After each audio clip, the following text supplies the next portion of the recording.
Hello, स्वागत आहे तुमचं आपल्या चॅनलमध्ये। तर सकाळची वेळ होती आणि इथे नाश्त्याला मी बनवली होती लापसी भरपूर दिवसांनी, म्हणजे असं मला खाऊ वाटलेली। नाहीतर कधी लापसी नाही म्हणजे जास्त करण्यामध्ये अशी येत नाही। मस्त सुकं खोबरं वगैरे असं टाकून अशी बनवलेली, छान पण झालेली। त्यानंतर सगळं आवरून घेतलं, रिदेशला बोलवलेलं इथे। थोडं मला त्याला म्हटलं जरा मला हे कांदे वगैरे सोलून देतो, असंच तो बसलेला। त्यानंतर इथे जरा त्याची प्रॅक्टिस चालू होती, हाता म्हणजे शर्टाची बटणं लावायची हाताची।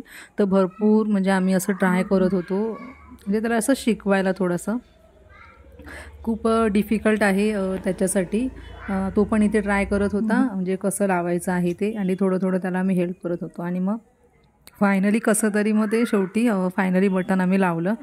जेवण वगैरे झालं होतं, भाकरी आणि अंडा करी बनवलेली। आणि मग रिदेशचं पार्सल एक म्हणजे त्याच्यासाठी मी मागवलेलं एक बुक, तर ते पण इथे आलेलं। आणि इथे ना आम्ही किचनचं काम काढलं होतं थोडंसं, बाल्कनीचं टाकीचं, तर ते लोकंसुद्धा इथे काम करायला आले होते दुपारी। वरती किचनच्या बाल्कनीमध्ये ना खूप म्हणजे अडचण झाली होती ना, तर ती टाकी आम्ही चेंज म्हणजे करायची होती आम्हाला। तर त्याच्यासाठी तेच इथे काम चाललेलं। आणि मग सगळं काम वगैरे आवरायला संध्याकाळ झाली, आणि मग नंतर आम्ही सगळं त्यांचं आवरलं। मग आम्ही निघालो होतो मम्मीकडे, कारण मम्मीच्या डोळ्यांचं ऑपरेशन झालेलं ना, त्यामुळे आम्हाला खूप लेट झाला। आम्ही रात्रीच म्हणजे निघालेलो, आणि इथे मी ट्रेनची वाट बघत थोडा वेळ असं थांबलेलो। रिदेश तर बाहेर जायला एक्सायटेड असतोच, तर आता पण तो खुश होता, पण त्याला मी अशी धरून ठेवते बाहेर। अजून तो म्हणजे असं हात सोडायचा माझा अजून तेवढा कॉन्फिडन्स आलेला नाही आहे रिदेशच्या बाबतीत। तर त्यामुळे मला त्याला असं धरून म्हणजे मी मोस्टली ठेवतेच, त्याचा हात पकडतेच। आणि मग इथे आल्यानंतर थोडंसं रिदेशचं चाललेलं इथे हातरोणामध्ये जरा मस्ती चाललेली त्याच्या मावशीबरोबर। त्याच्यानंतर मग इथे मम्मीला वगैरे आम्ही भेटलो। आणि ना हे किवी म्हणजे बहिणीने आणलेले, म्हणजे असे ड्राय किवी बोलतात ना तसे, म्हणजे पहिल्यांदाच आम्ही टेस्ट केले। नंतर काही शूट नाही केलं, खूप लेट झालेलं घरी यायला। हे नेक्स्ट डेचं शूटिंग आहे। रिदेशला दिलेलं ब्रेकफास्ट पपई तो खात होता। आणि नंतर मग दुपारी पार्सल आलेलं ना एक, तर ते मी रिदेशला इथे ओपन करायला देत होती। तो असा म्हणजे एक्सायटेड झालेला की आतमध्ये काय आहे ते बघण्यासाठी।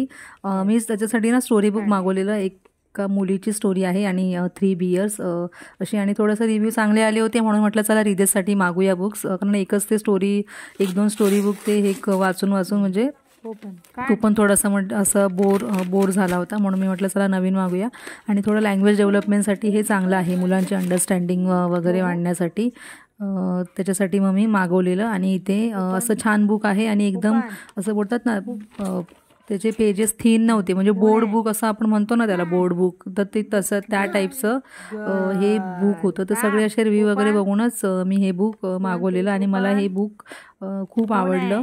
पिक्चर्स वगैरे, त्याच्यानंतर आतमधले टेक्स्ट वगैरे पण एकदम चांगले होते।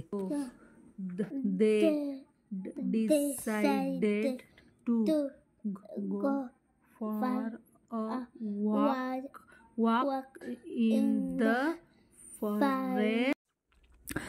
मग आम्ही निघालो स्टेशनला, कारण 2-3 दिवसापासून माझं थोडं डोकं दुखत होतं, म्हणून म्हटलं आपण नंबर चेक करून घेऊया डोळ्यांचा।